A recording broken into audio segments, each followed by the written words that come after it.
Hello, everybody. I'm just trying to slog through this thing, people. But I don't know. Maybe this is a good time of day for people to hang out and such. So if more people want to hang out, I don't get a lot of reading done. That's not a big deal.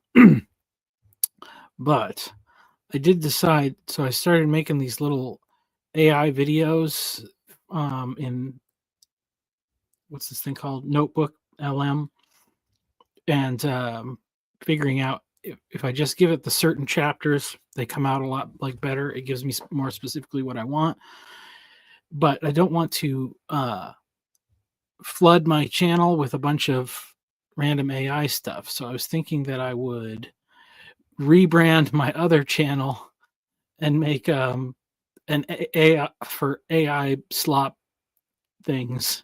So I made an android simulacrum of myself. I think we'll call him Solid State Sartori, and he can own the AI slop.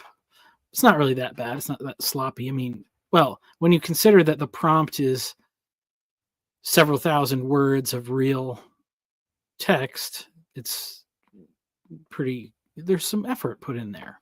It's just nice that they can compress it all and turn it into a video. But anyway, I will. Yeah, I'm just trying to power through. I have like this section on clothing to finish, which is I don't know how many more chapters. 1, 2, 3 more chapters of clothing and 6 more chapters on architecture. And then I just have to redo the one chapter on wrestling that I read as San Antonio Sartori, because that's just kind of crazy, I think, to have that be like the official one. I just won't put it. I won't put it in the playlist. It'll still be on my channel. But so what is that? 3 more of this and 6 more of that. 10 more chapters, I guess. 10 more chapters to record, and then I'm done. And I'll have the whole book recorded. And I'm putting out like these live streams, but I'm also publishing like 2 of these videos a day that are the edited ones. So it's all scheduled out for the next week or so. And before Christmas, I guess, should be all finished. So anyway, I'm going to get started reading. If nobody's going to pop in the next 10 seconds or whatever. And I will read. Wait, is this the right one? Yeah. Yes. Chapter 45. Okay. All right.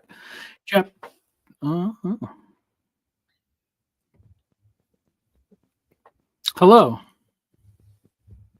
Hey, Michael, what's up? What's up? Not much. Just thought you're probably going to be reading away anyway, so I might as well just come on in. Okay, yeah, great. Well, if you just want to hang out, and then I'll just pause, maybe, whenever, and yeah, you can chat about whatever. All right. Chapter 45, A Snake in Goat Clothing, Nations at War. Jacob and Esau are as different as 2 brothers can be. They are like wheat and weeds, the fruit of 2 seeds that were sown in the same field. Their mother's womb can barely contain their conflict. Like the Garden of Eden, there is not enough room for 2 kings. Either the serpent or the man must be sent out. Their identities mirror the differences between their mother and their father. Isaac, the son of the frontier, a man of the new land, and Rebekah, the beautiful sister of a trickster, smooth and shrewd. When the boys grew up, Esau was a skillful hunter, a man of the field, while Jacob was a quiet man, dwelling in tents. Isaac loved Esau because he ate of his game, but Rebekah loved Jacob. Genesis 25, 27 through 28. The story begs us to look at the appearance of these 2 boys to determine their identity. Behold, my brother Esau is a hairy man, and I am a smooth man. Genesis 27:11. Yet what happens throughout their tale turns the previous patterns on their head. Their names reflect their natures. Esau, the red Adam from the red Adamah, and Jacob, the heel grabber. The two boys grow up loved by one parent and unknown to the other. Their dreams and aspirations are as opposite as their appearance. The parents were drawn toward the child who reflected. Jacob was ignored by his father. Esau lacked a motherly love. Jacob, the tent dweller, longs to rise to the role of leadership his mother believes should be his. To get what he desires, Jacob tempts his brother Red with some red stuff to trade his birthright for a taste of food being forbidden to him, without which he will die. Genesis 25:29 through 34. The smooth son used smooth words to trick the beastly Esau. When Esau was 40 years old, he took Judith, the daughter of Beeri the Hittite, to be his wife, and Basemath, the daughter of Elon the Hittite, and they made life bitter for Isaac and Rebekah. Genesis 26:34 through 35. The boy who is unloved by his mother seeks comfort in the arms of the local women, but this pushes both his mother and father further away. Unable to navigate the realm of relationships and the politics of in-laws and wedding tents, Esau finds solace in the fields, the place where he knows how things work. His father's command to make him a meal is music to his ears, a task he knows how to conquer. The boy overlooked by his father finds the task of living up to his older brother daunting. He doesn't know the ways of the wild, but his mother knows how to make a game of a goat and how to confuse the senses with a veil. She helps her son to trick the blind fool, just as he did his brother. But here is where clothing tricks the trickster. Footnote: there is one mistake made that Isaac fails to notice. And she put the delicious food and the bread, which she had prepared, into the hand of her son Jacob. Genesis 27:17. His wife prepared bread that Isaac had not asked for, and Esau would not have baked. The penchant for abundant hospitality goes against the grain of the deception, but Isaac's greedy appetite dulls his senses. End footnote. See, the smell of my son is as the smell of a field that the Lord has blessed. May God give you of the dew of heaven and of the fatness of the earth and plenty of grain and wine. Genesis 27:27 through 28. The garment of Esau bears the unmistakable scent of his identity. The musk of the wild man is a unique odor, the result of his labor out in the fields. Isaac praises the familiar perfume of my son, the son that he loves, but his blessing is spoken to you, the son that stands before him. This man, the man made in the image of the Creator, breathes words of life into the wearer of Esau's garment. The power of his words begin to transform his younger son. God will bless Jacob according to Isaac's wishes, but the blessing given is the one meant for another son. Then Isaac called Jacob and blessed him and directed him, you must not take a wife from the Canaanite women.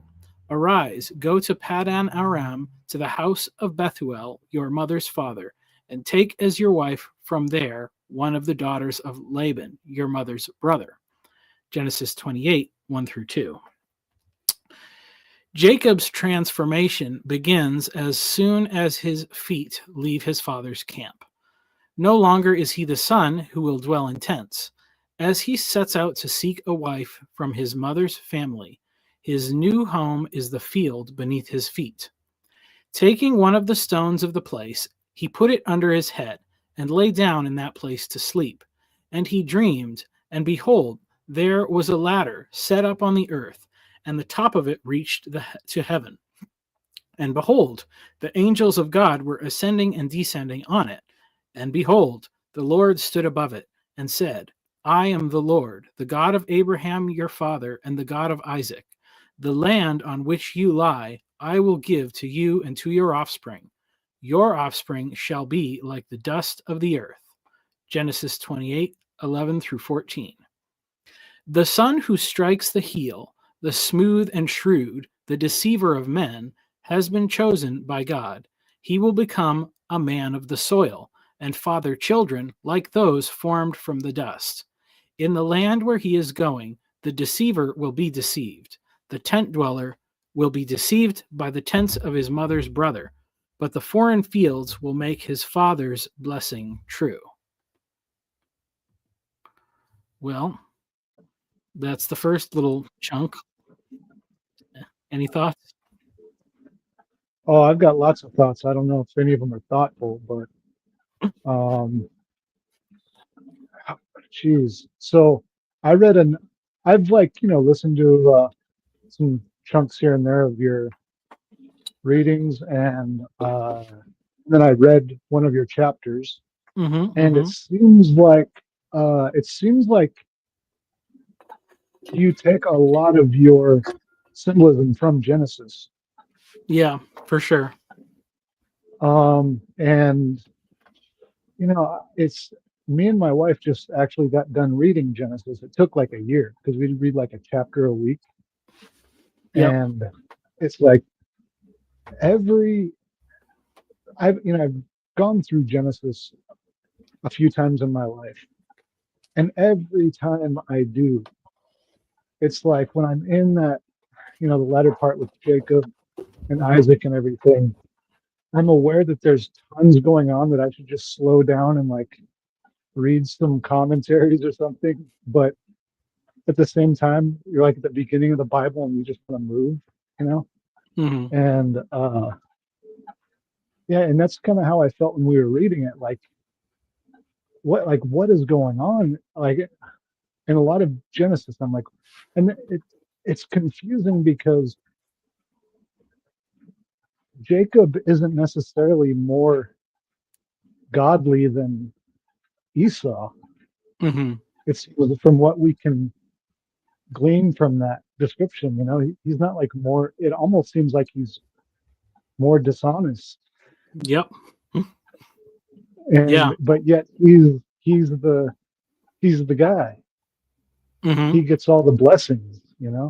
I think he lies twice, right? He lies to Esau and then he lies to his father, and it all turns out really good for him. And it's kind of a strange thing to make sense of.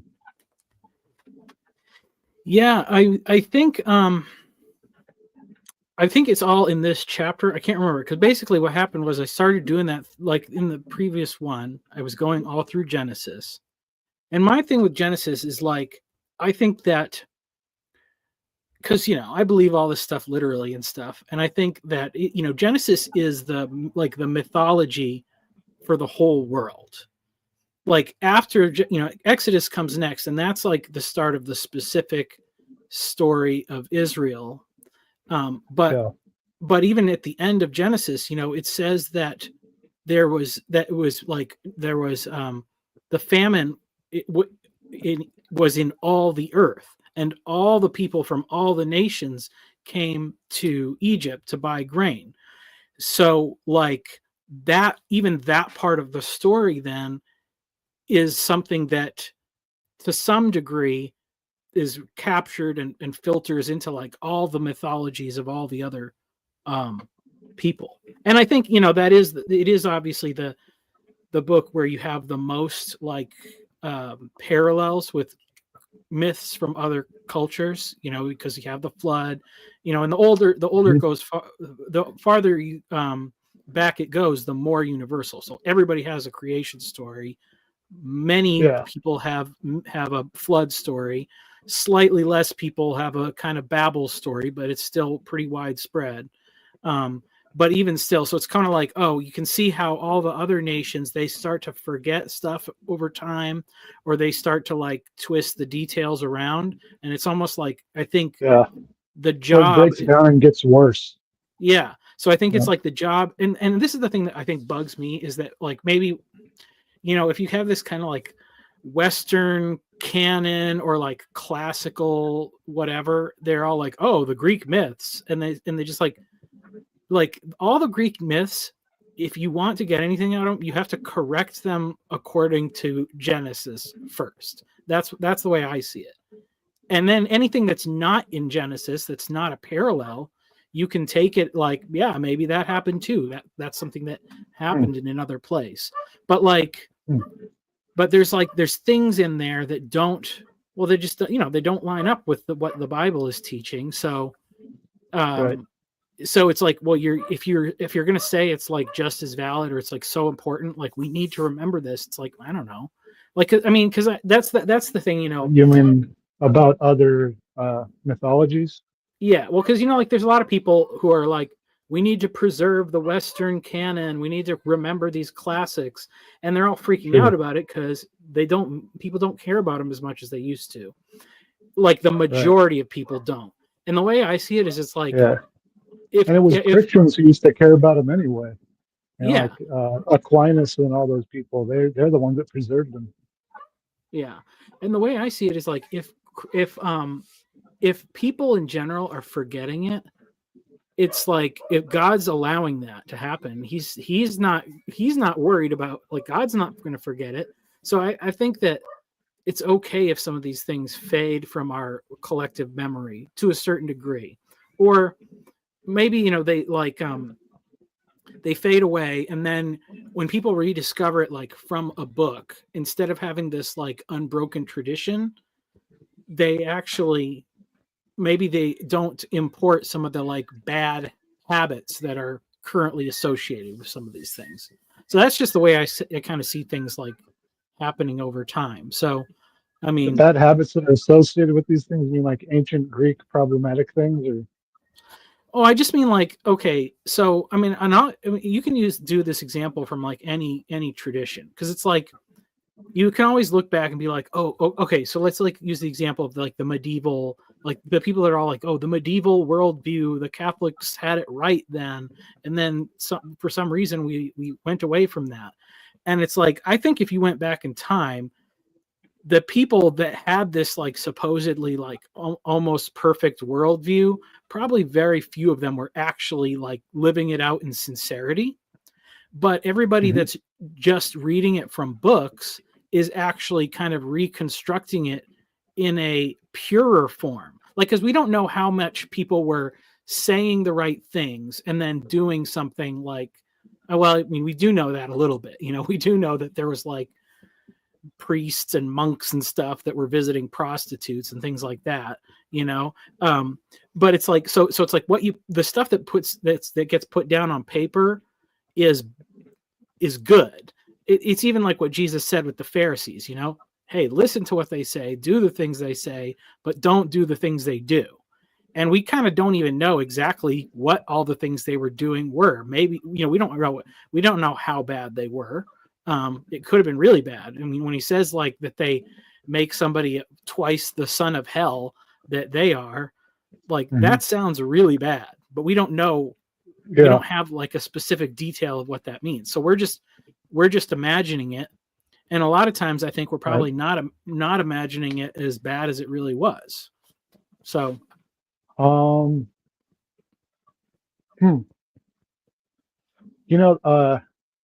this is kind of in another direction, but it's actually connected. But it's something that I've been thinking about, and it's about imagination and memory.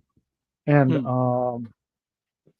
like, I'm not a Vervaeke fan. I've never watched a whole Vervaeke video, but his talk at Midwestern, I loved it. It was my favorite one. And I don't know if you watched that, but I only have seen parts of it, like the parts that have been in other things. I forgot to go watch the whole thing. But and I guess it's stuff that he kind of talks about a lot, but I've never was into him, so it was all new to me. But it was talking about how much of our life is imaginary, and we predict the future. Like, we're always predicting with our imagination what's going to happen. That's how we make all our decisions. It never really occurred to me before, and then I've heard this other thing about how, and it's occurred to me that, so when I think about, because I was raised in like a very biblicist tradition, and yeah, I pretty much believe Genesis too. But when I think about Moses, or when I think about the flood or whatever, it's like my mind goes back to the Bible class room that I learned it in. It's like I see Mount Sinai. It's like next to the desk, like if you know what Yeah. I mean. Like it's all kind of connected. And then as I reread it, I form new sort of constructions that are based on my current life, you know. Mm. And it's almost like the way imagination works. It's connected to my current surroundings. Like Yeah. I might. So one crazy thing I'm gonna make a post about this, but it seems like everybody is posting about the space trilogy, right? Hmm. Like the past 2 years, everybody's talking about that. So I read it and I finished it like a month ago, and then about the same time I was finishing Hideous Strength, I started reading Four Quartets by T.S. Eliot, and I was just reading both of them together. So and I realized like, oh, I'm in the same psychic space. And I Hmm. realized that like they're both writing about sort of the English countryside and mysticism and like Christianity, but other gods too. And it's like I didn't even realize that I was in some type of single imaginary atmosphere with reading both of these books. Hmm. And so like um yeah, there's something like bringing yourself to mythology. There's there's no way to not do that. It's Hmm. just it literally depends on where you are geographically. Yeah. Because if I think about if because now if I think about reading Four Quartets, I think about like in my room, sitting at my desk reading it. Hmm. It's Hmm. like it's mixed with the landscape that he's talking about. And so um and, and one more thing is like I listen to lots of podcasts when I'm driving or YouTube videos, Yep. and I don't get as much out of it. I can't remember it, and I think it's because I do not have a set landscape. Mm. Like, you know what I mean? Like if I was stationary, I feel like I would have a better memory. So anyway, Yeah. You know what? I almost feel like maybe with driving, I feel like sometimes maybe remember things more when I'm not going to all the same places I normally go to, but like when I'm going somewhere new and I have to like think about the driving more, because then it's mm, like building in more active memory. But I definitely know like there's specific times where I can like remember like some profound insight from like a Jordan Peterson lecture or something PVK said, and more often than not it's when I'm in a house working like and walking around and like I remember that like place and setting like is like fixed to the memory. So yeah, there's something to that for sure. But I also really think it's really cool. Like I think I like these things don't have to be in like either or opposition. Like on the one hand, I really like the thing of like let's try to be historically accurate and find out like the real details behind all this stuff.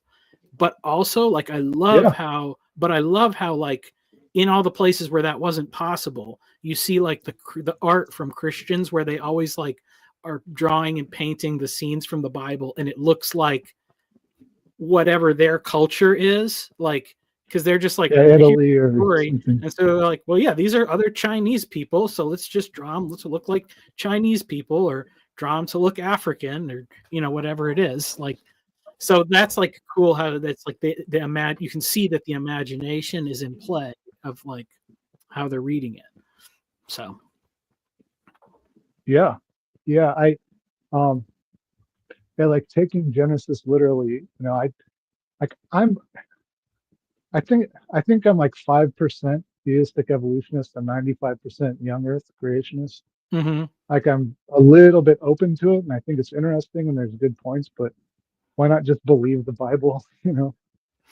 Yeah, Um, my thing is like I think whatever like everything before the flood, well really like before the Tower of Babel, it's like I don't know if we really know what any of those things are that it's talking about. Like when it says like a garden or yeah, rivers or like that stuff, it could be talking about all different stuff. Like it could be cosmic, like or something, like like the scale of it, like I don't know, because like you hear these things about how like there's all this like just debris, all these like asteroids and stuff that are like from these cosmic things that happened like so long ago. I'm like, I don't know if that's what like was the flood, if it was like a space thing, like was the ark a spaceship or something. I don't know.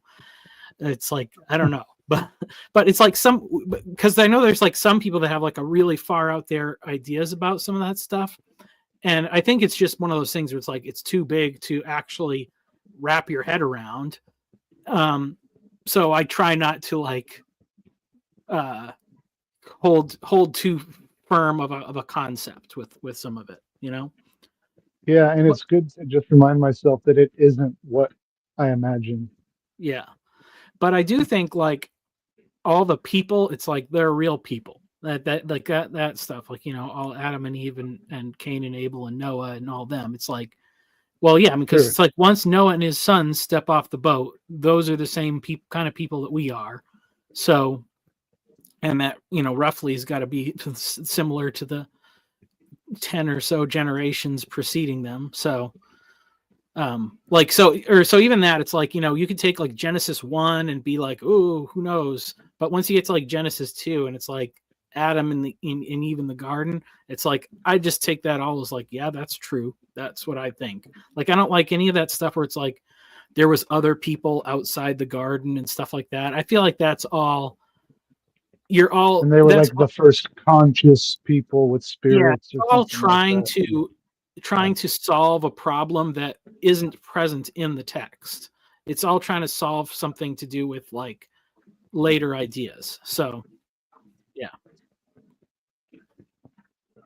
And the whole thing with symbolic readings of scripture, I love them all. Like I'll listen to anything.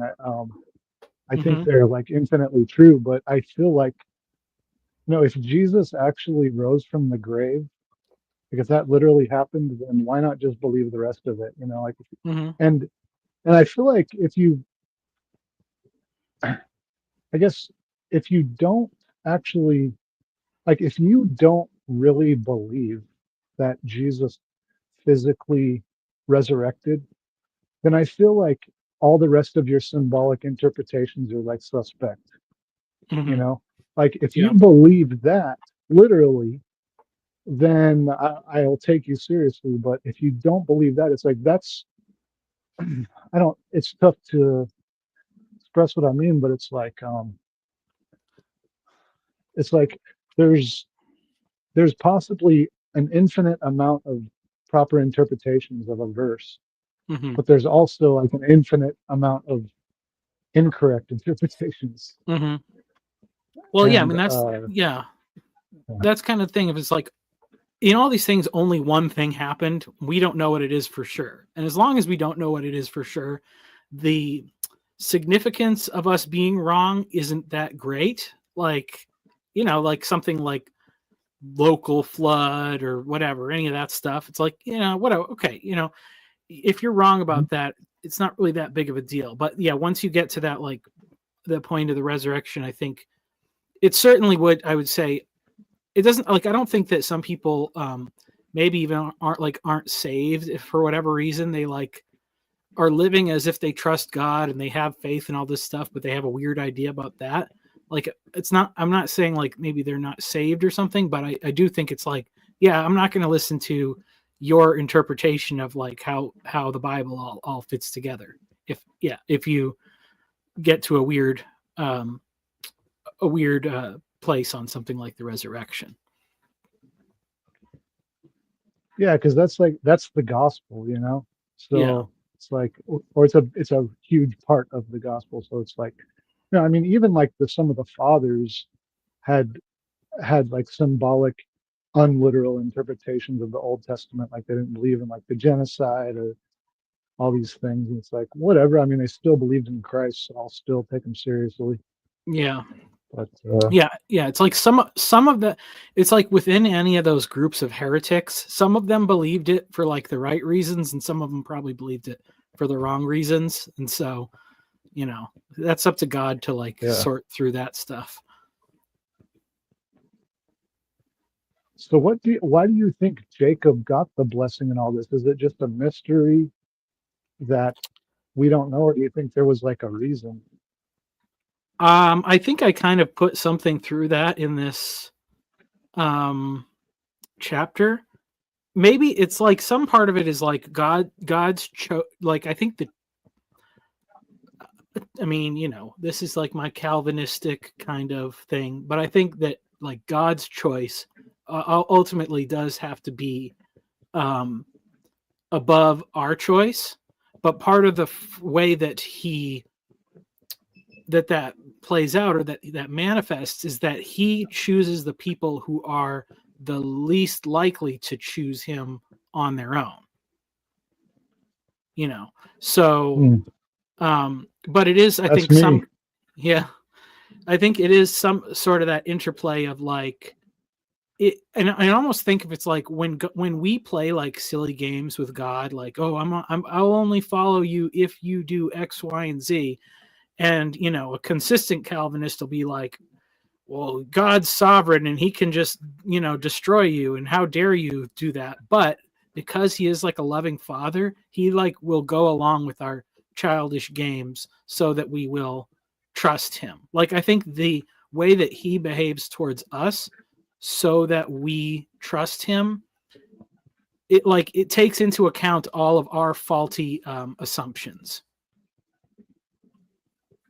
And that's a big part of even why I think, like, if you're supposed to say like oh, like I think it's okay if you think something like creation is symbolic or allegorical, but I don't think that God, the character of God, demands that you must accept one of those things. Like I don't think that I don't think that he speaks something that means less than what a person just picking up and reading it obviously thinks it means. I don't think he communicates that way.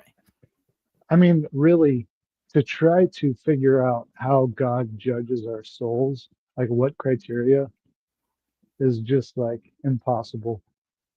Yeah, You know? but yeah, but I mean, like, I'll say, so the thing I'd say from like my own example, and like this is more like me telling this to my wife most of the time, but like I'm like, if you make a promise to these kids, you have to go through with it. Like, if you say you're going to get them ice cream or whatever, like, and especially if it's like, well, I'll tell her, like, don't say something vague like, maybe if you're good, you can get a treat.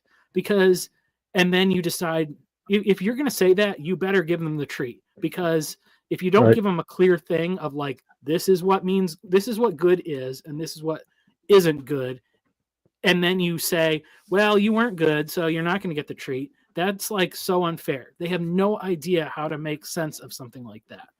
Um, Hmm.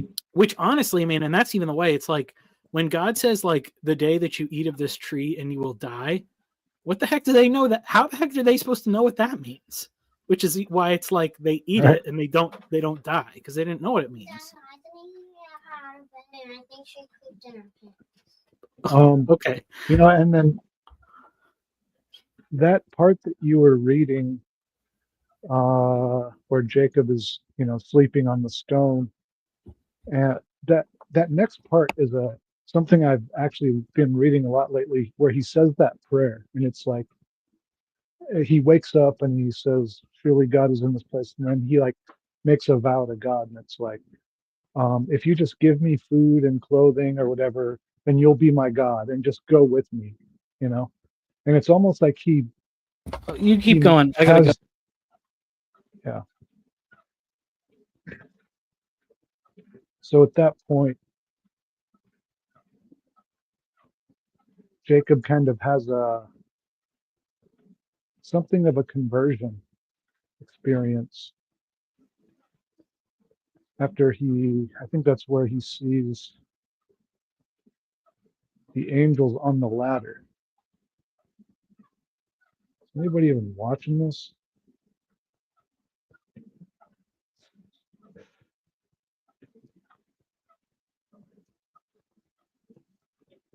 And I have been correlating that to step 3.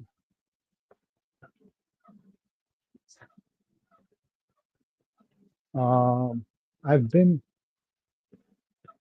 got a bunch of notes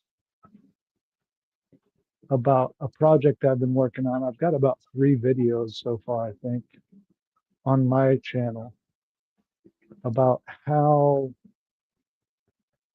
everything good in the AA Big Book comes from the Bible, because I grew up in the Bible and then I left. I didn't read it very much for about 20 years. And I went to AA and I read the Big Book a bunch of times and went through it and did it a bunch of times and have a bunch of it memorized, not even because I tried, but just because I read it so much. And I was just amazed at how effective it was at improving my life. But I grew up in kind of a legalistic tradition where not much was discussed about spiritual formation, I guess you could say. If it was, I just didn't pick it up. And so these concepts in AA, the 12 steps, for a while, I kind of figured, well, this has actually helped me be a much better person and be more honest and have integrity. And when I was in Christianity, reading the Bible, that didn't help me. I couldn't stay sober and I couldn't seem to control my lusts and my temptations. And so I almost thought that the Bible wasn't true because of that. But then I had another conversion experience about 13 years into being sober, where I was convinced I had to come back to church, and I really, really didn't want to. I didn't, but I did. And then after reading the New Testament again, really, really slowly, and I realized that all the best things, and after I started coming back to church and I got a new Bible, started reading a lot, and I realized that there was a bunch of stuff in there that I'd never realized, that I'd never noticed years ago. And all the good things in the Big Book, which changed my life, were in the Bible, actually. And one of those things is the story about Jacob. So I was talking about how, Well, like, one of my current things is like, I wasn't a practicing Christian for 20 years, and then I've been in AA for 15 years, and I thought that Christianity was like not was not effective because AA, which is like this secular thing, was able to help me to be honest and sober and everything and have integrity. But then when I came back to Christianity, I realized that everything in the Big Book is in the Bible. Everything good in the Big Book is in the Bible. There's some stuff in the Big Book I don't agree with, but one of those things actually is the story where Jacob, it's like he has that experience, um, where he sees the angels, and then he says that prayer, and it's like, God, if you will just see me through this thing and help me to come back to my Father and give me food and go with me, then you will be my God. And so it's like he's he's taking step 3, which is turn our will and our lives over to the care of God as we understood. And it's like giving it all over to God. And like the third step prayer is, I offer myself to thee, to do with me as you will, relieve me of the bondage of self. So it's like in step 3, you're not asking for anything from yourself. It's actually just be with me and relieve me of selfishness. And so this is kind of like a third step prayer that Jacob is doing, in this. in So that it's scene. almost, yeah.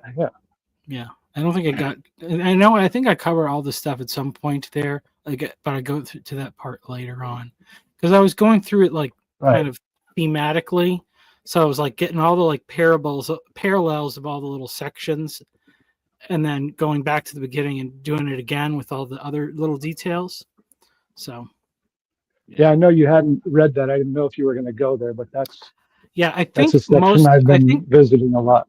I think this whole chapter, is mostly mostly the all Jacob and Esau stuff, And then then I go and do the other things about like clothes in the rest of the Bible in the next 2 chapters. So, but yeah, well, I guess I'll read another little section and then we can continue to discuss. The identity swap. Meanwhile, Esau is now the only son of both his father and his mother, those opposites who truly love each other. She never told Esau how she felt about his wives, but she let her opinion be known to Isaac. Then Rebekah said to Isaac, I loathe my life because of the Hittite women. If Jacob marries one of the Hittite women like these, one of the women of the land, what good will my life be to me? Genesis 27:46. Esau was the man of the land, like Adam, but the land in which he grew up was different from the fresh tilled soil of creation. He was a man of the land of Canaan. So when Esau took his Canaanite wives, he most certainly did so in the way of the Canaanites. He saw, reached out, took, and consumed, like their ancestor Ham. When Esau reflects on the events of his brother's betrayal and deception and subsequent blessing, he also begins to undergo a transformation. Now Esau saw that Isaac had blessed Jacob and sent him away to Paddan Aram to take a wife from there, and that as he blessed him, he directed him, You must not take a wife from the Canaanite women, and that Jacob had obeyed his father and his mother and gone to Paddan Aram. So when Esau saw that the Canaanite women did not please Isaac his father, Esau went to Ishmael and took as his wife, besides the wives he had, Mahalath, the daughter of Ishmael, Abraham's son, the sister of Nebaioth. Genesis 28:6-9. The wild man of the woods knew that it was not good to be alone, but his parents did not notice that there was no one suitable to be his helpmeet. He frolicked with wild animals and wild women and turned the tents of his parents into wilderness. Sorry, could I interrupt you for a second? Yes. I won't go. I got a couple questions. Mm-hmm. One is, so Esau took wives from outside, and was that told him not to? I don't remember that. No, it's not told to him not to. That's like kind of the thing. That's kind of the thing. He learned after the fact. Yeah, that's like the pattern of like everything. Everything you learn after the fact. Like even like Cain and Abel. Like there's no commandment against not killing. I mean, obviously there is after the flood. That's when God specifically says it. So it's like, yeah. So that there's a pattern there of like God gives people context before he tells them what they should and shouldn't do. So maybe there was some faith issue, even though Jacob was like more impulsive, or there was like a faith thing that maybe Esau should have thought more about it. Or yeah, I mean, yeah. Well, so and also, yeah. Well, the whole point, the thing that I really discovered through doing this research in this story is that like he has his own like story of transformation. It's like, and it's beginning now. Like this is the thing. It's like when his brother goes away and he hears his parents talking about this is like when he's like, oh crap. It's like the first time he's ever really like self-aware and aware of others, but he changes because of it. Right. So yeah. And then in your book, you just said he was a wild man of the woods. Is that in Genesis?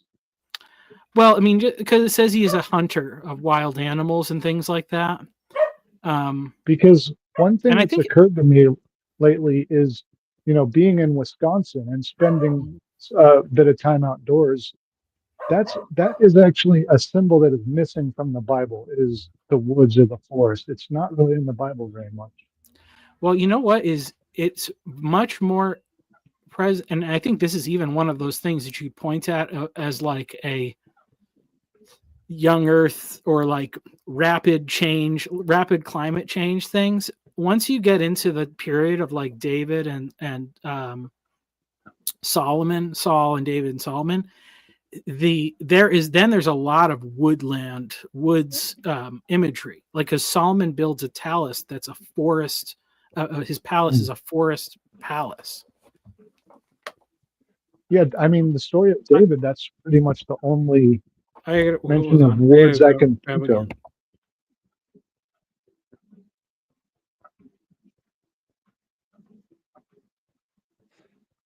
Anyhow, I guess it's just me and whoever's listening. Oh, Neil says insufficient. Guess that's context dependent, Neil. You don't gotta remind me.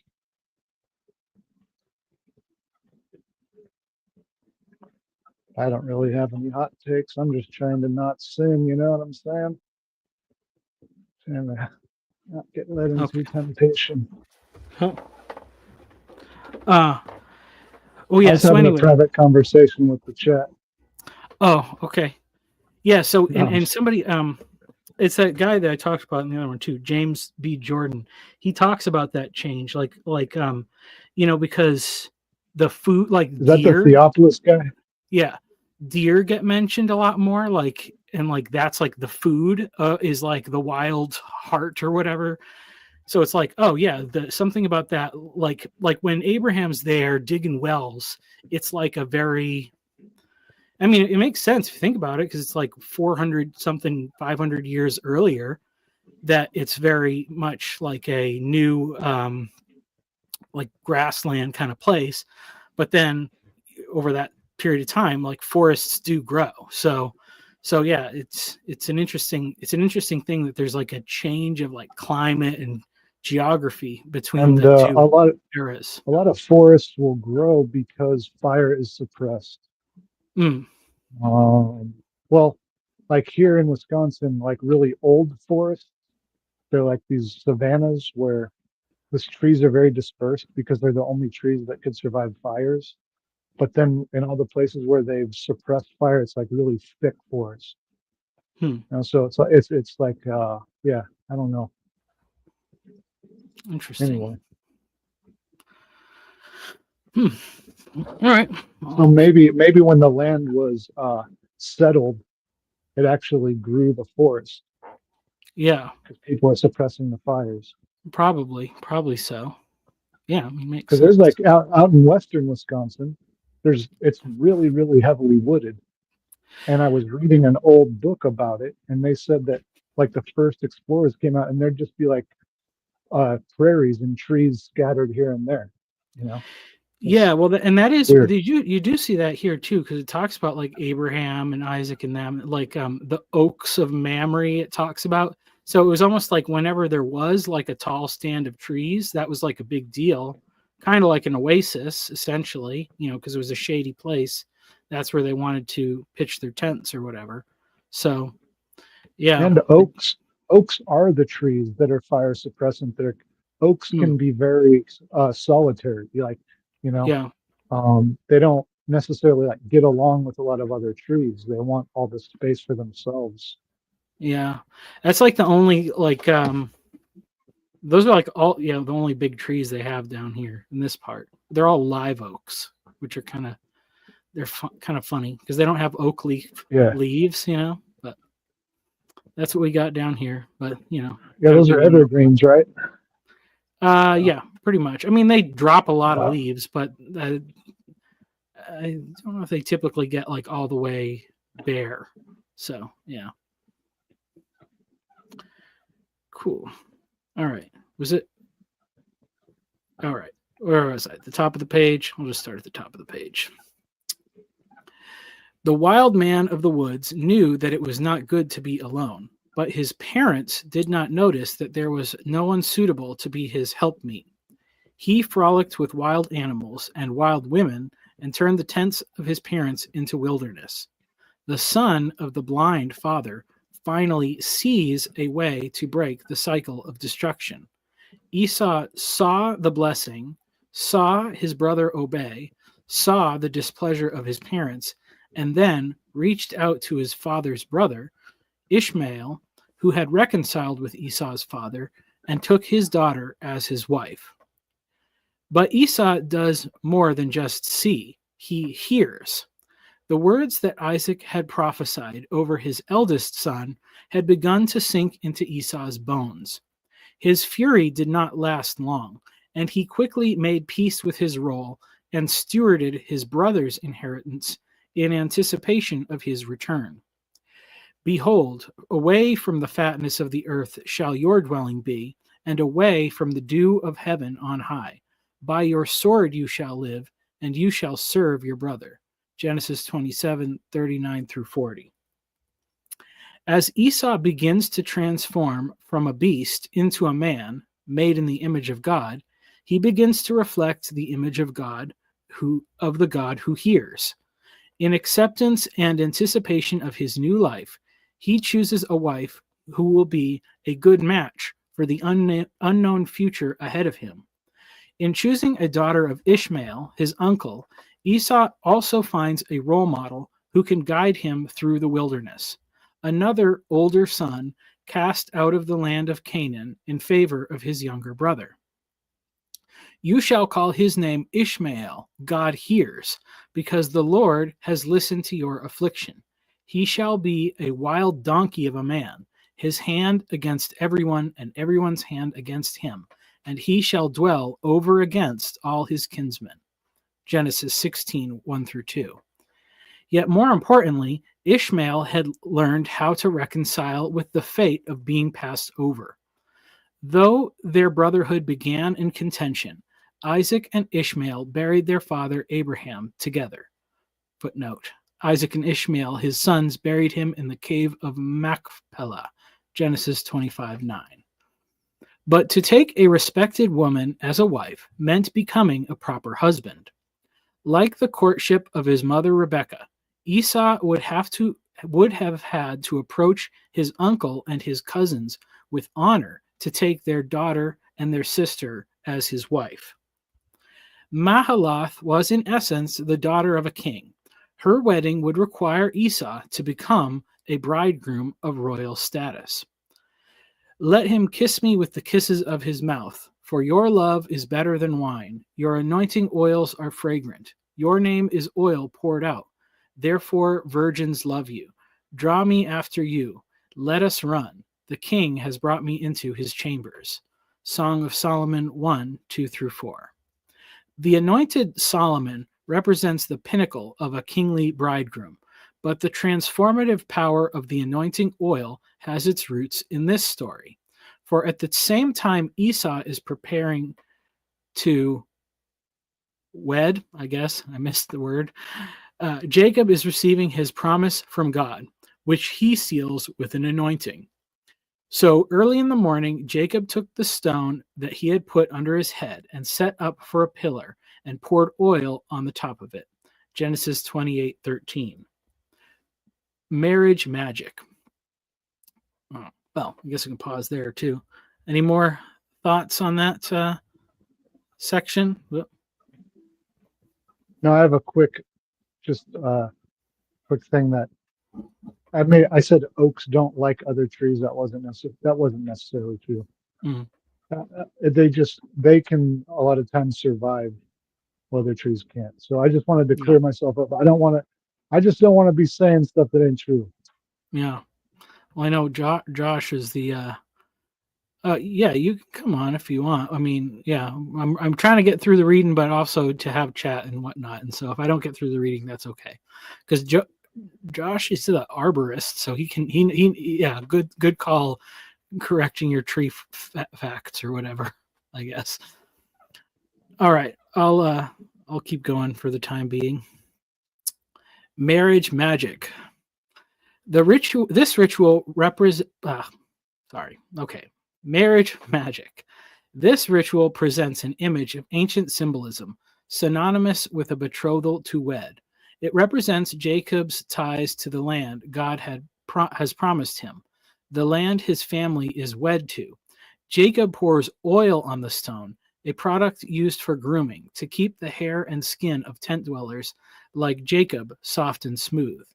The Hebrew word for oil is semen, very similar in sound to the Latin word for sperm, and is used for the more viscous liquid oil of the olive, as opposed to the heleb fat of animals, which is pronounced as halab, which is pronounced as halab, is also used for the fat of milk and the whiteness of milk. Its verb form, saman, means to make fat, used derogatively of an obese man whose appearance would be reminiscent of a pregnant woman, but the word also reflects the internal result of an overindulgent appetite.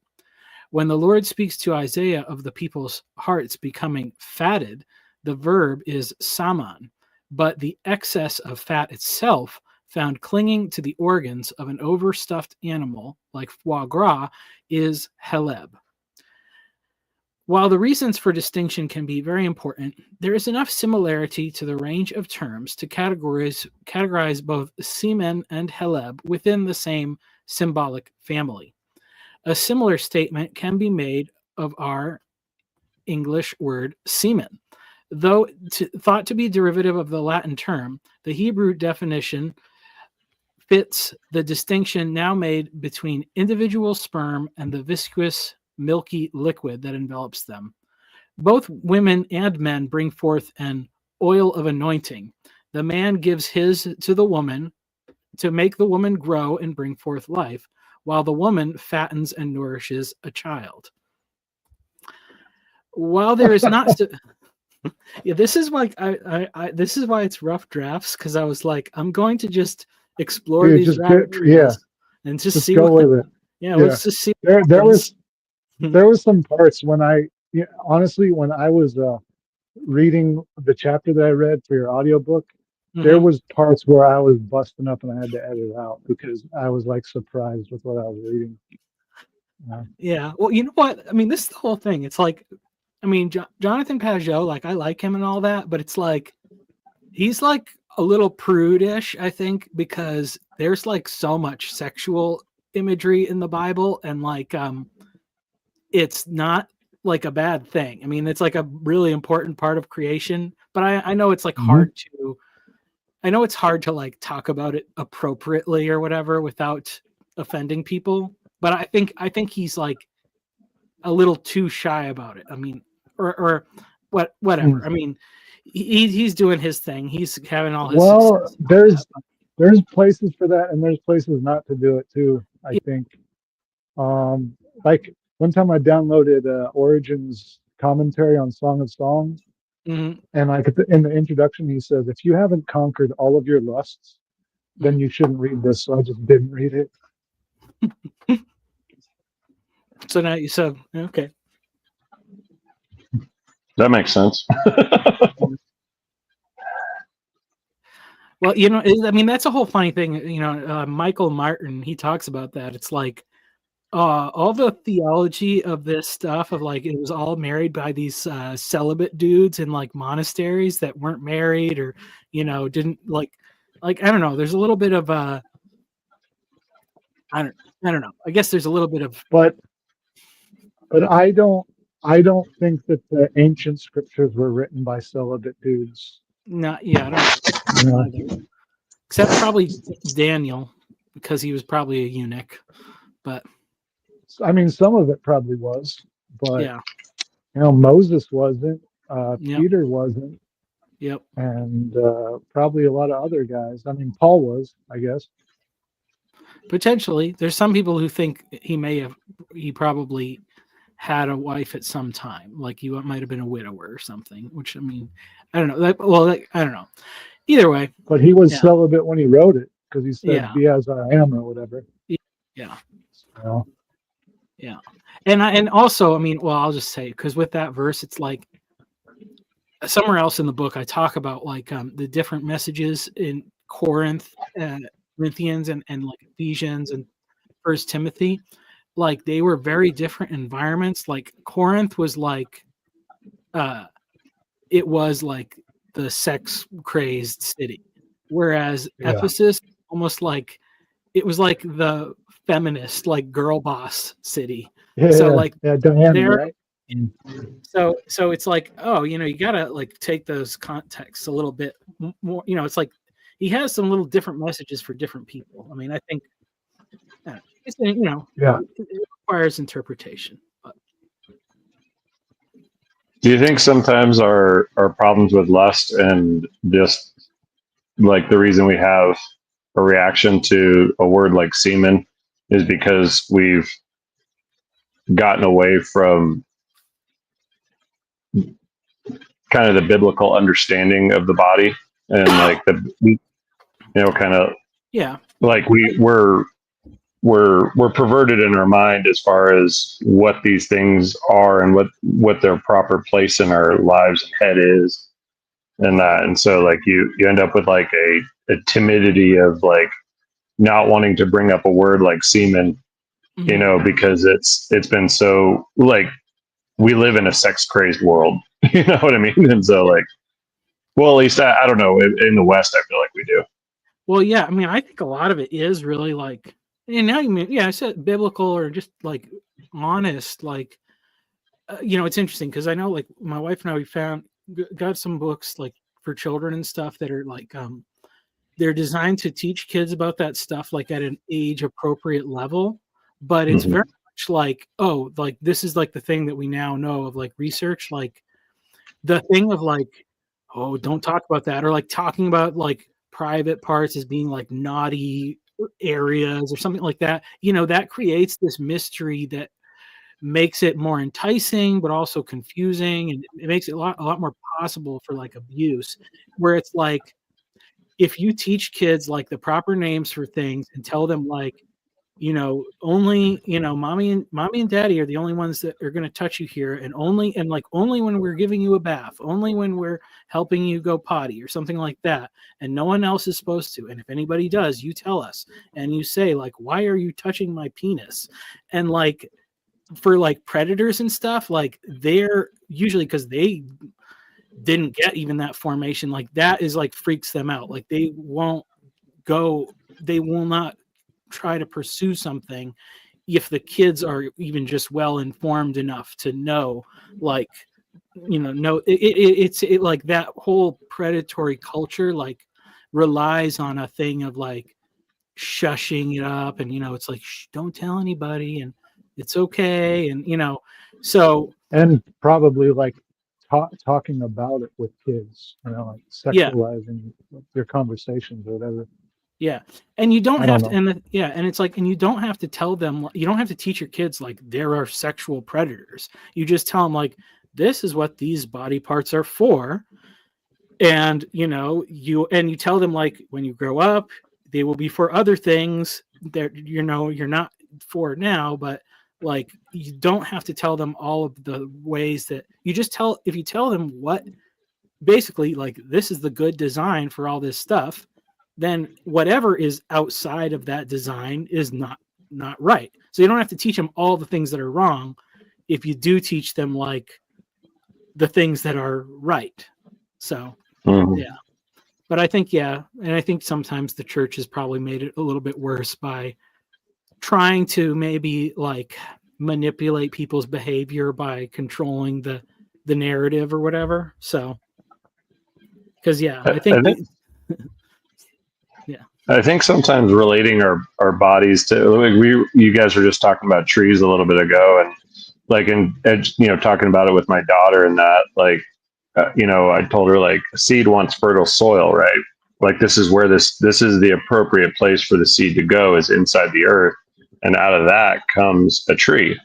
And it was like, and so relating that to that man has seed, woman has soil, and that this is what occurred. This is how humans go forward. Like this is our appropriate way to procreate. And there's even a higher echelon of that it's supposed to be done inside of a promise and a covenant, between a man and a wife. And that when it's not done in that, you end up with a seed that's cast like to wild soil, that it can pop. It's not purposefully planted, and that it's not done with intention. It was done out of impulse or something like that. And so, which obviously, I mean, any child born out of wedlock doesn't condemn them or anything like that. It's just, it shows that, there's the wild, and then there's the purposefully done, there's The garden. yeah, like that. And I think what you just said right there, the garden, like a garden isn't wild. It's not a forest. It's a purposefully tended area. Yeah. Well, and the interesting thing, and this is like, I think this is, as I remember, because I was writing this chapter, like I was really impressed with like Esau, like, because it's always like, there's that one verse I go into later. It's like, Jacob have I loved, but Esau I hated. And that it's like, oh, Esau's a bad guy. Like, obviously, like he's a sinner, he's in hell or whatever. And it's like, no, it's like, and I looked at the Hebrew, and the Hebrew commentators are like, it's not hated. It's like, it's just like a degree of love, more preferential. It's like one is like the favorite, and the other one is not the favorite, more or less. And it's almost like the thing is that, yes, it's like God wants you to have the seed planted in the proper soil, but then he shows you also that he can take care of that seed that gets planted in the wilderness. Like he can redeem that. He can use that too. So it's like, that's really the questions, like the questions that's always being answered is like, what if things go wrong? And everything goes wrong in the Bible, but then God makes it right. So and in life too. Yeah, like, yeah. I think that's the nice thing. Like, I'll be completely honest. Like, when I came to the Catholic Church, I was seeking to get married inside of an actual institution, because my first marriage, ended in divorce, and we were just, her dad was a pastor and he presided over the marriage and stuff. And I was seeking more like Orthodox living at the time and stuff. But it's been a lot of time since we became Catholic, and me and my wife are, through common law, are still not technically married in the church. And our priest knows this and things like that. And we're still working to get our paperwork together, and previous marriages and old. There's a bit of a process in the Catholic Church, but leave it to me to drag my feet. But but it's just holding faith that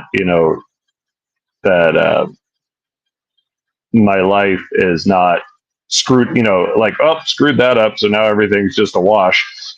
And like, and that, that, I don't know, there's a very organic way that sin even gets woven into the Bible and used for ultimate glory.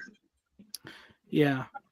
And I mean, it's like, when you could make a case, it's interesting because it even says like, so Esau takes this new wife that's more closely related to his, his tribe or whatever, which is like appropriate. But it says like, well, he takes her in addition to the other ones, as opposed to like in Ezra, where to me, the way I read it, and it seems pretty clear, God doesn't really answer Ezra when he prays or whatever, but he just comes up with a plan and he kind of presents it to God, and God doesn't say anything, but they divorce all their foreign wives, and that causes all these other problems. So it's almost like, do the right thing, but also you can do the right thing in response to the wrong thing you already did. Like, don't like make it worse or whatever, So yeah. And like trying not to justify your sin as acceptable, like, and not trying to, but accept, I don't know. Yeah. There's something about like kind of accepting who and where you are and where you're at, but not trying to say that this is the right place to be. It's like, I don't know. You're always moving forward. Like like if you're not, like you're an alcoholic or anything like that and you slip up, it's not like, well, screwed that promise up, that I said I was never going to do this again, so it's all a wash after this, or like, because there's no redemption in that type of thinking and that. I don't know. It's always interesting too, trying to go through the Old Testament stories and just trying to like, I don't know. In some ways, I think you have to kind of be careful that these aren't manuals of how to live. Like David's life wasn't like, like, oh yeah, this was, because it starts out that way, and you might want to imitate him, through his younger years and everything like that. But then as his story progresses, his humanity, like eventually overtake, not humanity, but his, I guess, losing sight of his first love of God, it shows its fruit of what happens, in that. And so it's like what Jonathan says, it's patterns, it's patterns of behavior that lead to another behavior that lead to another behavior. Like if he hadn't been wandering out there, he wouldn't have started, wandering out on the wall as well as men were off the battle or whatever. He wouldn't have started the next part of the pattern. Yeah, well, and I mean, I think the thing that's really good about David is that even though it's like he knows he's done things that have like damaged his communion with God, but he never like doubts the relationship of like God's still my father. So it's like, and that's like the thing. It's like, yeah, you cannot, it's like the prodigal son. It's like at no point while the prodigal son is away is he not his father's son. He's not in right relationship with his father, but the reality of him being his father's son is never broken. And so it's like, it's when you think like that's what you've lost, then that's when you give up or whatever, and you're just like, well, I might as well just be a sinner and do all the stuff because I ruined it. But you didn't ruin it, you just messed up. So go back and make things right again. I find after I screw up, look at something I shouldn't, drink too much, just various things that we all, that not all of us fall into, but I fall into. We all fall into to some degree or another, for sure. I would agree with that. But after I find that I'm, go on a bender, so to speak, because it tends to be like that with me. Like once I slip, it's like, it's a very fast, like bam, like straight onto my face, after it takes me a few days to like kind of draw back. But during that time, it is so, and I know it's the medicine, like I pray the rosary in that, and it's so hard to bring myself to pray. Like it, when I'm like right after falling, it is, I mean, it's real. And it's because I think because I'm not in right relationship to my father, I've switched the channel away from my father. And now I'm like, or I've closed the door, I guess you could say, and I turned away or, something like that. So that might be a right way to say it, but trying to open that door back up, it's hard. Like it's really to come back and be like, to pray, because you don't feel like you belong there right then. Yeah. You're like, oh no, I don't belong here. But that's actually the exact thing you need to be doing. It's like, so there was, let me see what I have here. There's a quote, and it was in one of these other chapters that I read not too long ago. I don't know where the book is, but it's The Normal Christian Life by Watchman Nee. And one of the things he talks about in there is that Satan's like dual role or whatever is that like he will, like God will allow him to tempt you when it's like when we think like I've got it all figured out, that's when God will allow the devil to tempt you. But then as soon as you fall, he changes from tempter to accuser, and he's the one telling you, it's his voice that's telling you like you are no good and you've messed everything up and God doesn't love you anymore. And that you have to then like immediately, he says, he talks about it's in the blood of Christ, that you trust in the blood and you plead the blood over that. And then that, sends that voice away or whatever. But because, it's essentially like, realizing you're always on the edge of like falling away. Because the thing he says, it's when we desire to have a righteousness of our own. It's like we want to be righteous, but we want to take credit for it too. And that's when God's like, nope, you don't get to, you're going to mess up. But as long as we can like keep in the mind of like, it's never me that's like arriving. I'm never the one that's getting there. It's always God being gracious to allow me to not mess up because we don't want to. It's not good. Then then we can stay in that. And I think that's like the thing where the more you get it, then those like cycles, they get lesser and lesser over time, and you can rest more confidently in that, in that it's God that's helping us to live rightly and not our own effort. And I wonder, like, it's always hard to tell where people are at. Like, there's been a handful of people that I thought, like, oh, this is a really spiritual person. This person has, like, achieved, like if it was in levels of like karate belts, it would be like, oh, this is a black belt Christian, or something like that. And often in my life, just my experience, those people have eventually something came out that they were, doing some pretty shady stuff behind the scenes, either financially or sexually, or, they had cheated on their wife, or they had a child outside of their marriage with another woman, or they were, secretly having a drug problem or something like that, Mm. And I'm wondering if, like, we all just want to get to a comfortable place, like where we can kind of like stop. Like, you know what I mean? Like, it's almost like you're on this journey and you have to try real hard and you have to dedicate effort and will, and that, but you're seeking a rest place. You're seeking like a place where you're like, oh, I've achieved. And so I've got this checked, so now I'm not going to have to ever worry about going back. And I'm wondering if, like, staying in that uncomfortable place of just realizing where you're at,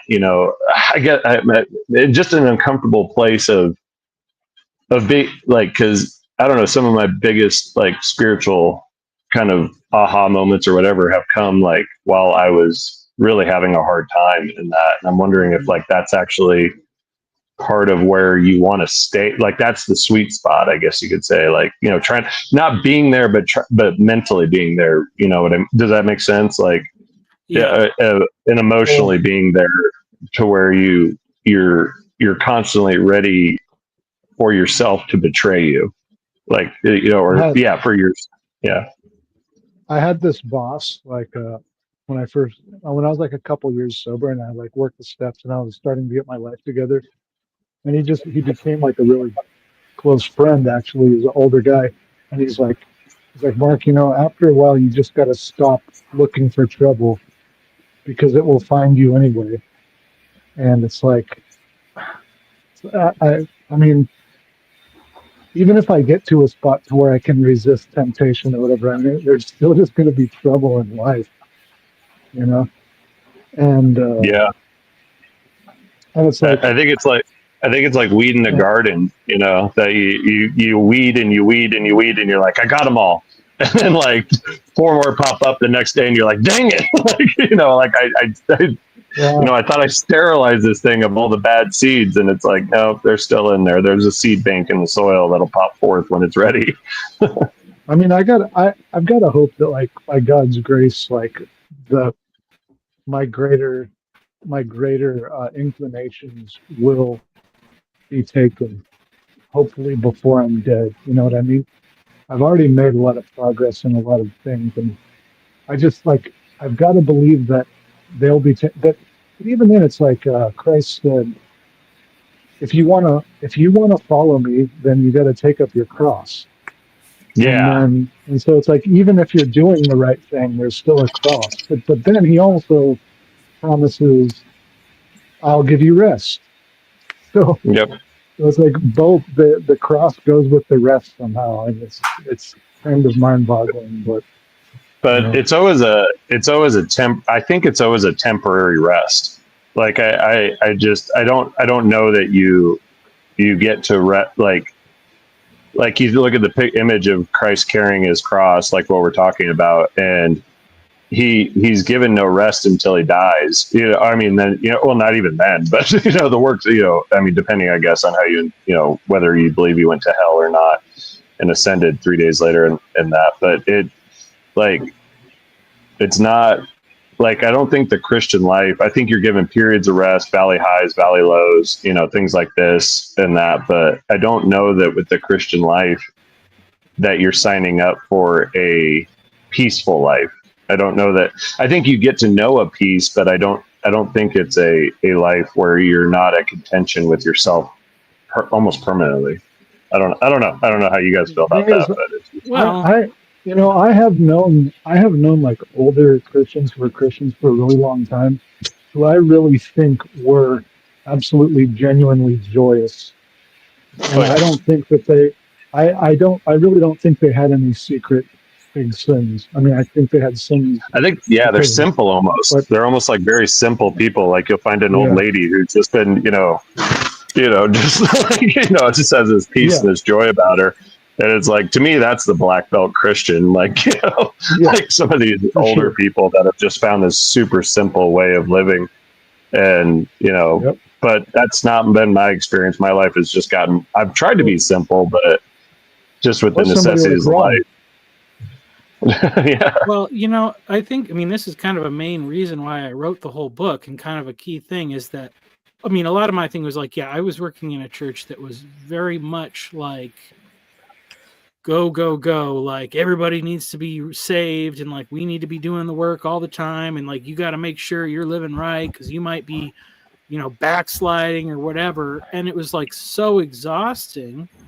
And not everybody has the same personality. But then it's like as I study the Bible and I keep seeing all these rhythms of rest that God's putting in there. Yeah. Like, Yeah. and especially, so it's like, okay, is for Israel, like he's giving them the commandments, and it's like over and over, it's like you must keep the Sabbath. It's like if you don't keep the Sabbath, you're gonna get you have to kill the people that break the Sabbath. It's like that's intense. Like, but then to be on the other side of it and be like, okay, what does that mean as a Christian?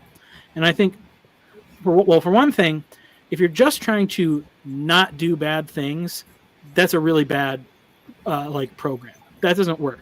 The best way to not do bad things is to have something to do that's like a positive, like, you need a goal, you need a task. Yeah. And I think a big part of that is like, okay, maybe say for myself, it's like I'm not finding sufficient rest in many of the churches that I've been in. So part of my goal is to build the space that allows for more rest, not just for myself, but for the other people. Or really, even if you do it for others, do unto others as you want. So if I need more rest, then I need to build ways and spaces and opportunities to give other people rest. And then that's how I will find rest in doing that, I guess you could say. So Yeah, I sometimes I get the idea of sometimes it seems like distraction though, like like keeping yourself busy, doing your work or whatever. But because I can do that too, and I've been able to stay away from my problems or whatever, my temptations or whatever, by keeping myself busy. However, I know they're right. They're like at the peaceful times, that's when it seems like I'm most vulnerable. Like, work, like for me, work slows down in the winter and stuff. So like, I don't know. Sometimes I see guys, that they're like, I need a new hobby. I need a new way to keep myself busy and distracted. And I don't know that that's the transformative message of the gospel. Like I'm not making a hard decision or saying one way or the other. It's just like I converted to Catholicism, and my brother still attends a Protestant church, and I've seen our approaches to getting over certain battles that we both struggle with. And he seems to like if he's got too much time on his hands, he'll be like, all right, well, he picked up jiu-jitsu. And so he like went headlong into that and absorbed a large amount of his life and that. And for me, it was learning things more like the rosary, and trying to stay in those sacred spaces and stuff. Hi, can I interrupt I have a question, if I may. Yes. First off, hi, I've never met you. Well, I mean, I kind of saw you once or twice. I'm Ron. Who are you? I'm trying to look at your name. Josh. Oh, me? I'm Joshua. Yeah, cool. Nice to meet you. I kind of seen you once or twice, not long. But how and I don't, I hope this isn't a rabbit trail, but how has the rosary helped in relationship? Because I'm trying to, okay, either into rest, peace, overcoming a problem, or just how has it helped you in relation to this conversation? For me, yeah. So for me, the rosary, like Padre Pio is a Catholic saint, and he described it as his weapon. And I didn't really understand that. I was like, especially when I came to Catholicism, I was like, it's the rosary. I don't understand. Like, prayers are weapon, I guess, but I don't. It's a prayer to Mary's, or it's a pray. It's a prayer for Mary's, to pray for us. And I don't see how this helps, or I don't see, any relation to this. Like, I didn't get it or whatever. But as I kept on praying, and when you pray the rosary, you're supposed, the first part of it, the first few decades of it, you're supposed to focus on the the Annunciation, basically Gabriel talking to Mary about, telling her that she's going to be the mother of God, of Christ, and then the second part of it, you're supposed to focus on Mary. Coming to her cousin and the baby Jesus leaping inside of her womb when he gets close to John the Baptist. And basically the best thing I could say is it's a bit like ancestral genetic memory or something like that. While you're praying this, you're communing in a certain way. That might be even a deeper rabbit trail, I guess. So they have these things called rose gardens in churches, and it's basically a place where you can go and pray the rosary, and there's usually stones set out that you pray a certain one of the decades or so many of the things as you're on the stones and stuff like that. And all this stuff, I think, is layering your connection to the beautiful spiritual world, and that you're praying to your heavenly mother who was obedient, and she didn't falter, in her job, or that in her place, and so you're praying. And when I say praying, I'm not talking about it as in the worship sense. That's, as Catholics, we kind of have to be careful about that, because so many people believe we're idol worshiping by praying to Mary, and you're using the word pray more in the medieval sense of help me. And so you're asking your mother for help, and she, as the new Ark of the Covenant, the Queen of Heaven, she's venerated as that she, it's a connection to Jesus Christ on a spiritual level, and I didn't see that in the beginning, but now I have a kind of a mental place in my head that I go when I'm praying, and it really does seem, because of the resuscitation of the prayer and the rhythm of it, that I can actually stay there longer. I can actually stay in that sacred headspace longer. I also started running a while back, and I was never able to get beyond like a couple of miles, like 3-4 miles, before like I'd start doubting whether or not I was actually going to be able to finish, any longer than that. But the rhythmic praying of the rosary while I was running, I actually pulled off like 11 miles one time. And I was like, well, that's a difference, and stuff. Yeah. So, but like I would say, it has to do with, you were asking what has been the benefit, or what has been the thing that keeps me praying it, and that it's time. It's a way to enter that sacred spiritual place with the mother, and I guess maybe it's a bit of a mystery too, because I don't know that I could really articulate what exactly is happening, but I do know that the days when I pray, when I actually have the discipline to get up and pray my rosary in full in the morning, like, things fall into place. I experience some synchronicities, little things that happen, and I'm like, But then, like I was saying before to Michael, when I fall and I get off track, it is so hard for me to come back and pray my rosary. I just feel so dirty and like I don't belong there. It's almost like I'm scared to go back into that place in my head. Yeah. And this is just my opinion, because, dude, we are all men of a certain age. We're like, okay, well, let me tell you about the time I fell off the horse. And what I've learned is the more, I think it's condemnation, not conviction. Condemnation is, son, you're better than that. Don't do it. Condemnation is, you did it, therefore you suck in the eyes of God. And it's just, and when I feel that, the moment I feel that is actually the moment I will force myself to go there, to go in the presence of God, go, that's right, I suck, and I'm confessing it, and I'm Protestant pleading the blood, and I'm flushing the toilet. And then I'll press in and go, and because of that, by faith, all of it I'll do by faith, to say, I have now received your mercy, and I will, by faith, feel your peace. And when you guys were talking about faith, a lot of times when my world's been crazy, I'll just by faith it in prayer.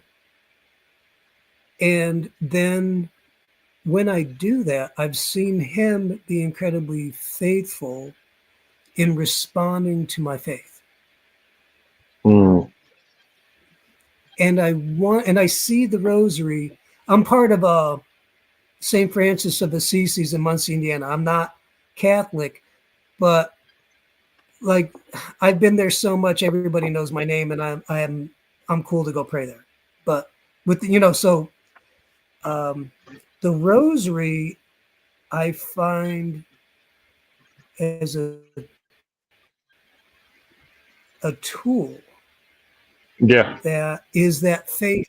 Okay. And I'm like, at first I'm like, it's beads on a chain. I wasn't having it, but then I've have somebody made me an Orthodox prayer rope, which is, dude, I'm freaking loving it. I haven't made me another one so I could have one at work. So when when I'm on break, I'm like, it helps me focus, dial in, and like that running thing, when you said the running, like you got 11 miles. I'm like, I think for me, it's either a lattice that a plant can grow up in prayer, or it's training wheels, or, just something like that. Yeah. Because and for me, when I first started it, like I'll be completely honest, I didn't feel anything. Like I was doing it. I was doing it because it was something as a Catholic I was encouraged to do. It was something that our priest, was like, pray the rosary, pray, do this, pray the rosary. And I was like, I didn't really get it, but because I had converted, I was like, all right, well, I'm going to try it and see what happens. And it really did become something. I mean, a lot of times I use the word magical just because I don't know what else words to use sometimes, and it summarizes a lot of like stuff. Is because like for me, it's just it's a mystery as to why it's working, or because I mean, it's whatever's happening is happening in the unseen realm, and so it's not something you can weigh, measure, or anything like that. But it actually has tied me to something that is sacred, and when you fall, you've often perverted your sacred temple.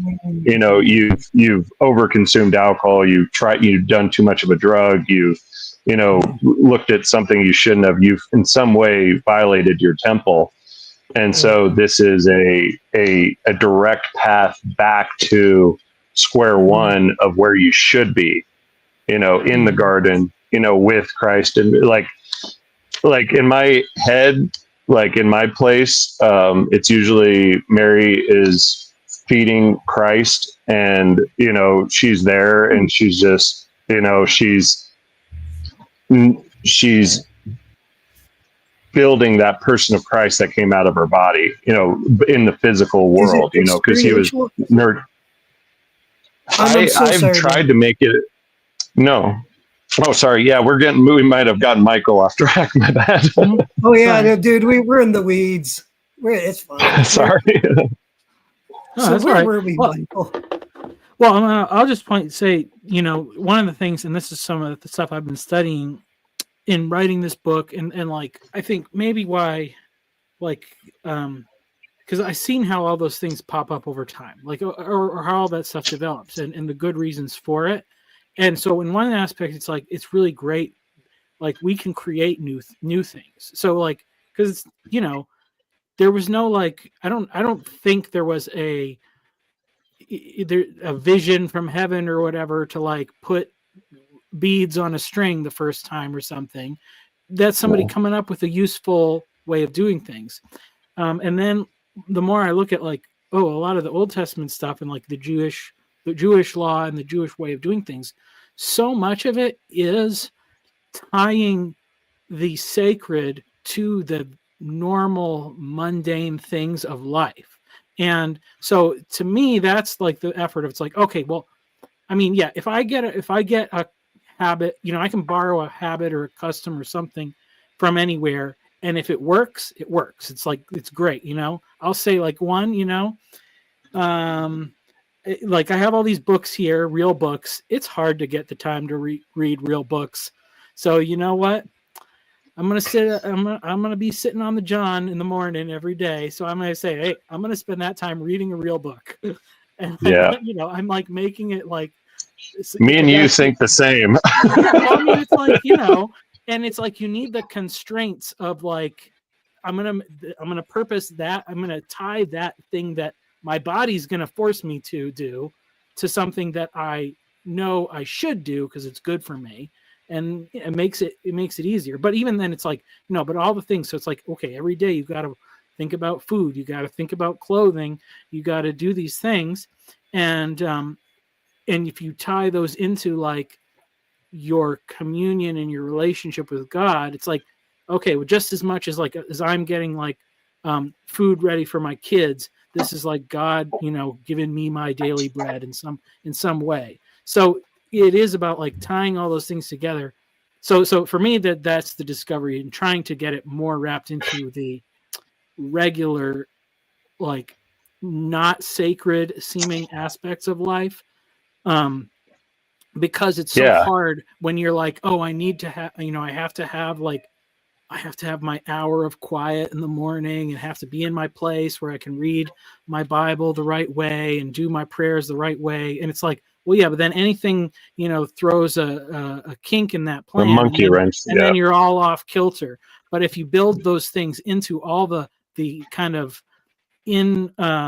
non-negotiable aspects of everyday life, then you're never going to fall as far off the path or whatever, I guess. Yeah, no, I agree with that. And I just had a thought. You're always someplace in space and time. Like you're always someplace. You're never non-existent. If you were non-existent, you'd be dead. But if you're alive, you're in a place in time. But you're also in a place spiritually at all times. Like, and I think that there's different spiritual realms that you're participating in at any given time. I mean, even when you're not thinking, you're doing something, or something like that. But so like for me, something like the rosary or, focusing on higher things, you're doing your best. You're not, I mean, I always have a hard time with doing your best because I know that the human body is capable of doing so much more than what we give it credit for. But you're giving a will to being in the right spiritual place of trying to participate with Jesus Christ, of trying to participate with the saints, of trying to participate in that higher spiritual world, and I know you're not Catholic and that, but it just, I know that there's at least a little bit of overlap with Calvinism, and because you're a Calvinist, right, Michael? Pretty much. Gotcha. Yeah. And that, and it's, I knew that.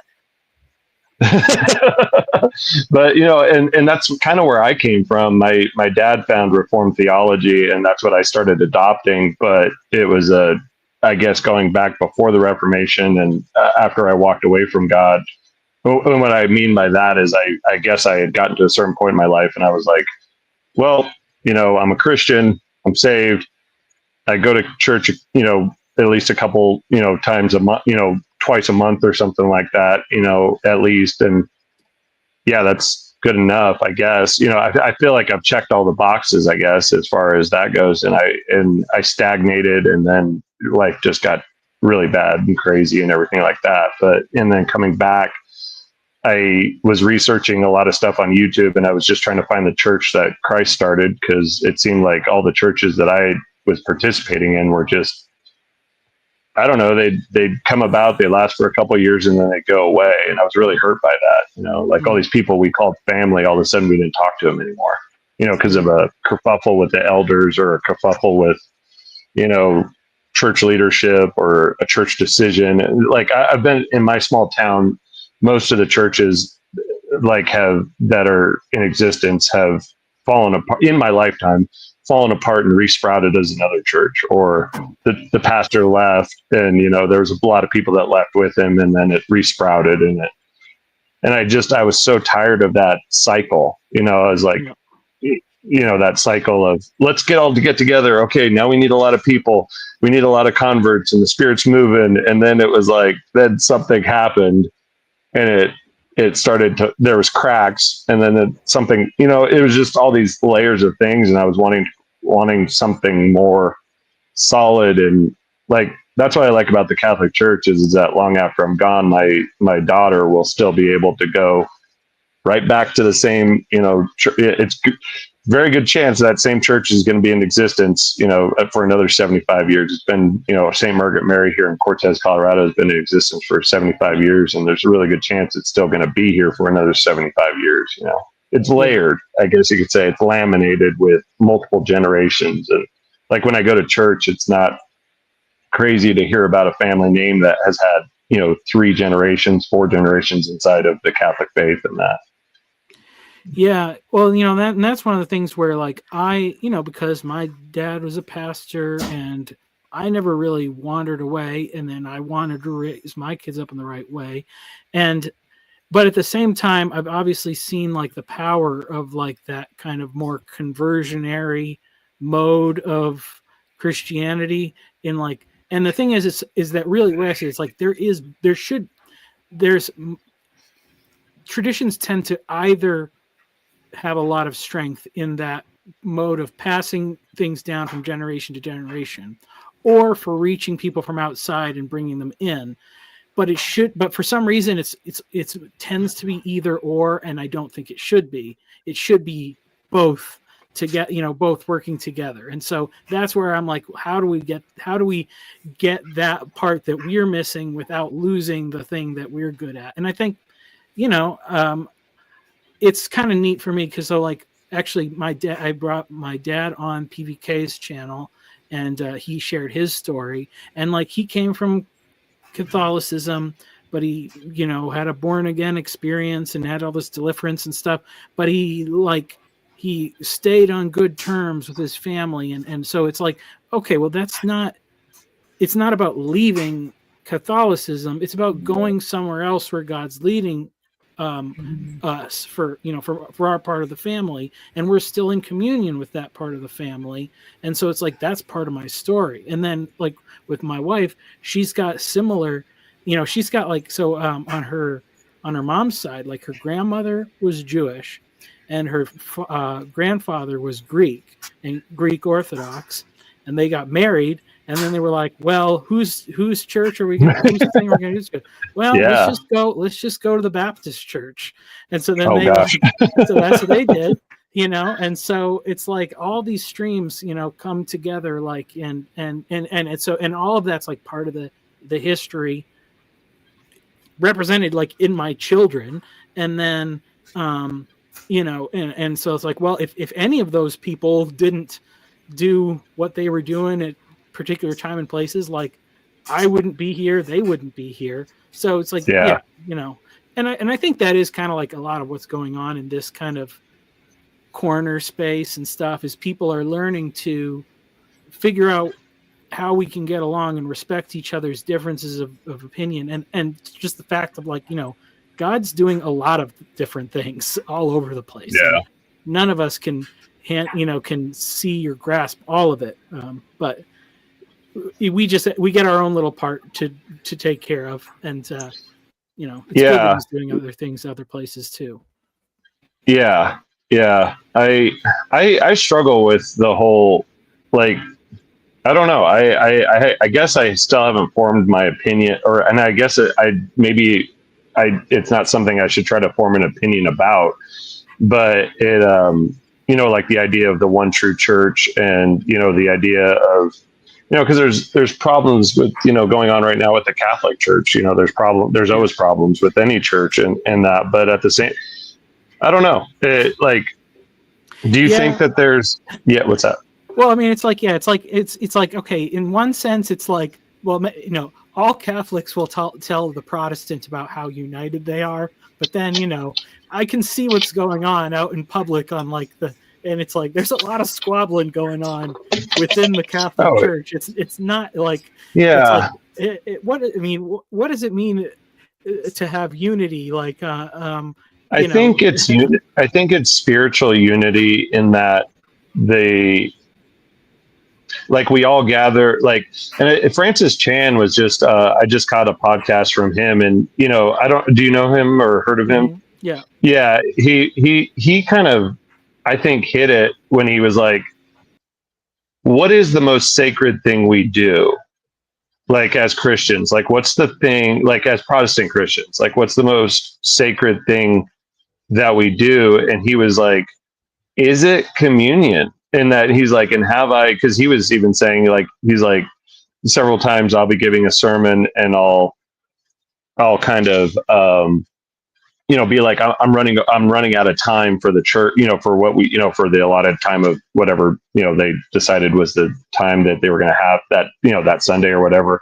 And he's like, okay, well, we won't do communion this Sunday, but we'll do it next Sunday, or we'll do it, at the end of the month or whatever, or we do it once a month, and this time it didn't work out, so we'll kick it off and that. But he's like, he was wondering, he's like, is this the most sacred thing we do? And I think so. I think that's the thing that I think unites Catholics, Orthodox, and that is that gathering around the Eucharist, as gathering around and renewing the covenant. Am I saying that right? Renewing the covenant or participating in the covenant. That might be a better way to say it. And so that's the thing that I think, if I did have an opinion on it, of what the one true church is that it's because communion, you can have communion with other churches and that, but do you break bread and drink blood? Do you take of the body and the blood together?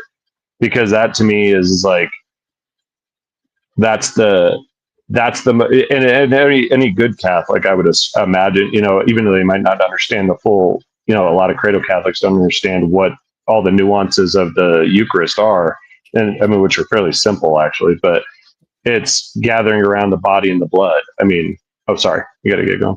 Yeah, I got to go. So, okay. Well, I guess I will start reading from I will read that most awkward question at the top, sentence at the top of the screen another time.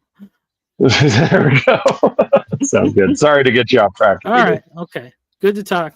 See you later. Good talk. Adios.